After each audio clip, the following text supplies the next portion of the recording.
कल आपने नरेश मीणा के लिए लिखा, आपने अपने सोशल मीडिया अकाउंट पे, वो काफी दिनों से भूख हड़ताल किए हुए हैं और झालावाड़ क्षेत्र में 30-35 साल से वसुंधरा जी और उनके लड़के विधायक और सांसद रहे हैं। आप कहेंगे क्या वसुंधरा जी को कि वो सरकार को कह के 50 लाख मुआवजे दिलवाएं जैसा वो चाह रहे हैं? देखिए, बात मेरा तो ताल्लुक इस बात से है कि वो क्या नाम था MP MLA आदमी छत्तीसगढ़ मर गए, नाम गुरुशरण छाबड़ा। पूरा गुरुशरण छाबड़ा। हाँ, गुरुशरण छाबड़ा जी बीजेपी विधायक रहे हुए थे।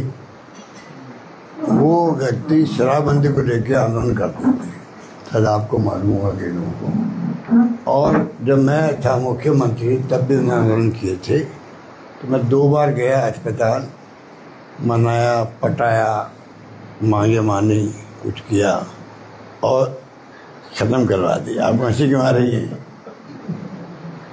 तो वो आंदोलन ख़त्म करवाएं और हमने वादे भी किए उनसे कि भाई हाईवे पे दुकान नहीं खुलेगी शराब की, 8 बजे दुकानें बंद होगी। और मैंने उनको लागू भी करने का प्रयास किया। वो खुश भी हुए, फिर वापस बैठ गए वो। फिर मैं गया उनके पास, लेकिन मैं एग्रीमेंट किया। कहने का मतलब डेमोक्रेसी के अंदर भूख हड़ताल करना, उपवास करना, धरना देना, प्रदर्शन करना, ये आम बात है, होनी भी चाहिए। सरकार का ध्यान आकर्षित होता है। उस केस के अंदर 2 बार तो मैं गया, फिर वो मेरे पास आया था, मैं तो आगे धरना भी बैठ रहा हूँ, उपवास में बैठ रहा हूँ भूख हड़ताल पे। तो मैंने उनको समझाया कि अब मैं नहीं हूँ, अब मैं नहीं हूँ। समझाया मैंने, कहा मैं नहीं हूँ अब, पर आपको ये नहीं बैठना चाहिए। राज जो है हमारा तो है नहीं, अब आप बैठोगे तो कोई पता नहीं आपका, कोई उठाएगा कि नहीं उठाएगा मुझे पता नहीं है।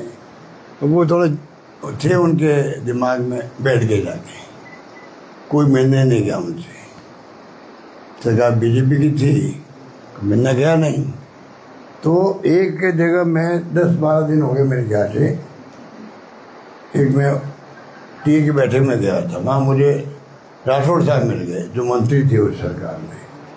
तो मैंने कहा वो छाबड़ा साहब आपके MLA रहे हुए हैं, इतने दिन से वो हड़ताल पर है। अच्छा, मैं भी गया नहीं पहले कि मैं भाई अभी अपने को मना किया, तब भी बैठ गए हैं। तो देखते हैं कि क्या कौन जाने। वो कहेंगे मैं जाऊँगा, कहेंगे राजनीति करने, फिर आ गए। तो मैं नहीं गया था, उनको मैंने कहा और फिर मैंने कहा, फिर मैं खुद चला गया मिलने के लिए। मैं मिलने गया, काफ़ी लंबी बातचीत करी, मैं समझाइश करी। मैं को देखो ये सरकार की इसकी पॉलिसी अलग है, हमारी पॉलिसी अलग थी। हम शराबबंदी के पक्ष में होते हुए शराबबंदी नहीं कर पा रहे, मान लो। पर ये जो शराबबंदी के पक्ष में ही नहीं, तो आप क्यों बिना मतलब आप हड़ताल कर रहे हो? और आप इतने दिन हो गए आपको, क्यों करके मैंने समझा काफ़ी। वो थोड़ा कि मैं विचार करूँगा। मैं आया नेक्स्ट डे या एक दिन छोड़ के, तो वो उनकी स्थिति बिगड़ गई। फिर अफवाह चली साहब उनको तो एयर एम्बुलेंस से ले आ रहे हैं, वहाँ मैदान था में कहीं ले आ रहे थे। तो पता नहीं उस वक्त कई खबर आ रही थी, ले आ रहे थे, एक दिन ले आ रहे थे कि पहले वो कॉलेज हो गए थे, उस अफवाह चल रही थी और वो चले गए दुनिया से। तो जब कल मेरे पास खबर आई कि 12 दिन हो गए नरेश मीणा को, तो मैंने मेरा धर्म समझा कि मैं कम से कम, एक नौजवान है, उनके कम से कम 11-12 दिन होना बहुत बड़ी बात होती है। तो मैंने फिर ट्वीट किया, मैं क्या सरकार को चाहिए बातचीत करके इनको उठवाए, ये बात मैंने कही। तो आप कब जाएंगे मिलने नरेश मीणा से? नरेश मीणा से आप मिलने कब जाएंगे? मैं जा रहा हूँ कल।